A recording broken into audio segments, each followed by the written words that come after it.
I was recently asked a question in one of my social media posts that companies like Swiggy and Zomato are not profitable right now, but in spite of that, they're investing a lot of money on marketing efforts and they're also paying the delivery executives pretty well.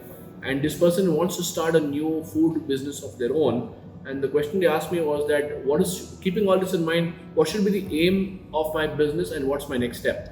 So I thought, let me answer this question using a video because even though COVID in the recent past has definitely had an impact on the food business, it's also given birth to a lot of food businesses because the way people are approaching the food business has changed. Food business has done pretty well in COVID times. It's just that certain food businesses are not. Irrespective, I thought let me answer this question. Let me first talk about the situation of Swiggy and Zomato. Now, they are funded companies. They have heavy investors backing them up, and even though they're not profitable right now, the game of profitability in their equation honestly is very very different. They're using their funds for the sake of customer acquisition so that they have a proper market share because they're competing with other similar aggregators to capture customers. It's a high volume business, and therefore a lot of investment needs to go into customer acquisition as well as into customer delivery. A company like Swiggy will thrive on delivery, and if they don't pay their delivery executives well, then their entire network will fall apart. It's so obvious, and that would lead to customer dissatisfaction, which is a no-go in that kind of a business. So that's the reason why the situation is the way it is, and it's a more long-term strategy, a very very high scalable strategy.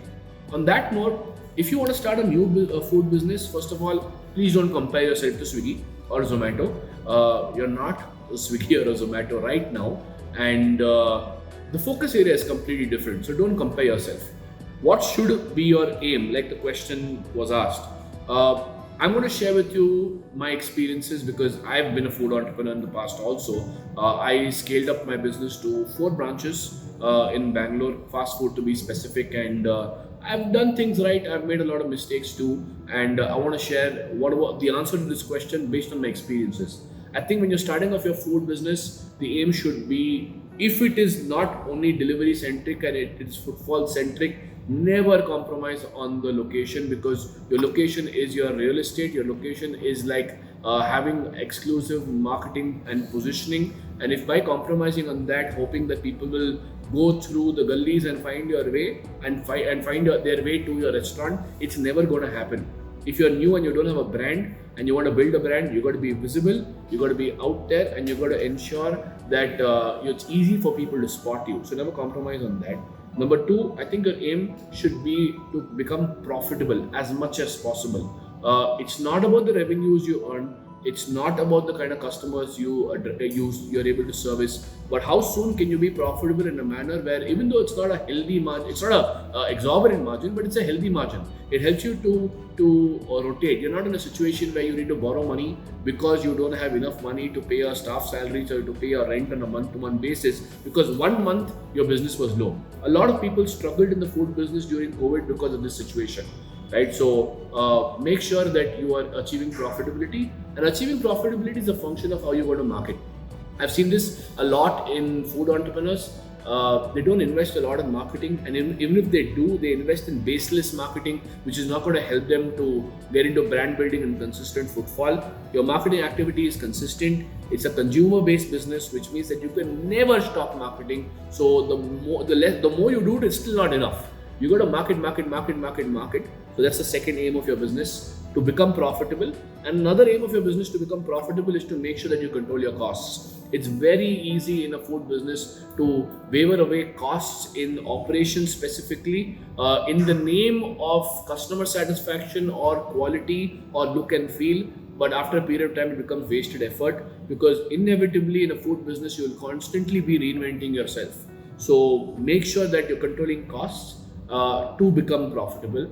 I think this should be your main two aims. Don't even think about scalability till you don't achieve profitability, because I'll tell you what happens when you try to go into scalability, which equals to you try to open multiple branches or multiple outlets because you feel that that's when you're going to be able to make the money you want.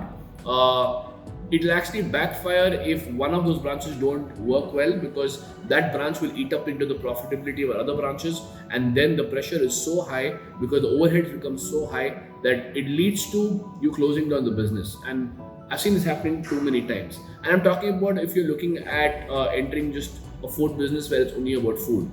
When it comes to entering the food business where it's about the experience, then let's be clear, it's not a food business, it's an experience business. Like say you want to start a lounge or a pub, and the ball game is completely different, and the way you need to approach it is completely different. So those would be the aims. Yeah, make sure that you have a great location, make sure that you're profitable, and only when you're profitable consistently for a really long time and you've removed decent money for the business, then you look at scaling up through multiple methods, franchising method, your own restaurant, etc., etc. Not a problem at all. So that would be the aim. What would be your next step? I think the next step would be to first conceptualize on what businesses is going to be. Look at something which is consumer friendly. Look at something which is trendy. Look at something which people by default find it easier to order.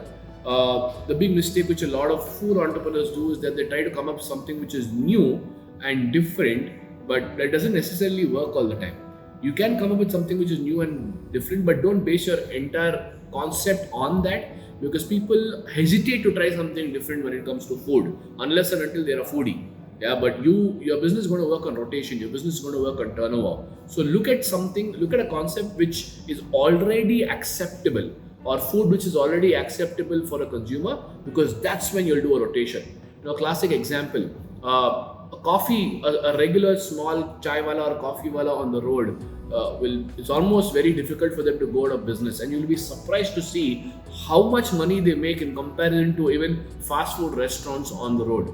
Yeah, like say in Bangalore, the Darshini concept is very, very popular, where you get idlis and dosas in these Darshanis as fast food outlets. They do amazingly well because that's food which is appreciated by almost everybody, because it's always in the eye of people. People are used to it. It's easy food. It may not be even fast food, but it's acceptable.